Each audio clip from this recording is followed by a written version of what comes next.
Урматтуу төраға, урматтуу депутаттар. Каныбек Капашевичтин трибунада турганы бул президенттин жаңы саясатынын белгиси. Бул киши келсе, бүгүлөсүңөр, чөгөлөйсүңөр, Түркменистан болот дегендер Европада посол болуп отурат эки жерде. Бул мында болот, тигинде болот дегендер мына президент айтты, кечиримдүү бололу, саясий ар түрдүүлүк болсун өкмөттө, саясий күчтөр менен мен сүйлөшкөнгө даярмын дегендигин белгиси Атамекен партиясынын өкүлү мына министр болгону турат. Буйрса дейличи, буйрганы.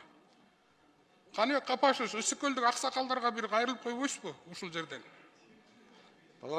Балбак Зарлыкович, аксакалдар коомунун төрагасы Каптагаев менен да эң кызыгы буга чейин да Садыр Урмашевичте сүйлөшкөнбүз.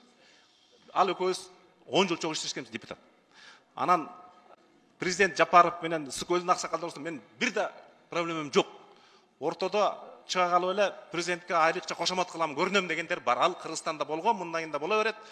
Мага ишенип чоң тармакты бергендиги, демек президенттин андай ичинде кек сактап, таарынып, андай маселеден бийигирээк, мамлекеттин кызыкчылыгын бийик койгондун күбөсү ошого жообу.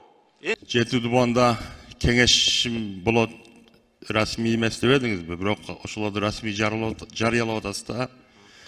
Бир коркунуч бар.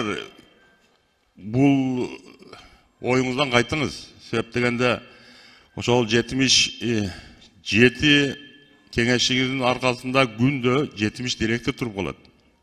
Чок, алар андай агайлар эмес да. Жок, ошондой эмес. Биздин кыргыздын менталитети ошол. Мен просто сунуш катары эле. Рахмат.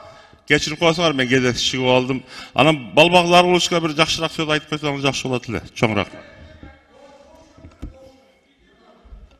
Айт десеңиз айтам, бирок Балбак Зарыловичте кыргыздын бир мыкты жигити катуу сунуп калат. Бир чындыкты айтсам катуу сунуп калат. Мен өзүнө жеке барып айтам. Айтайынбы? Кой.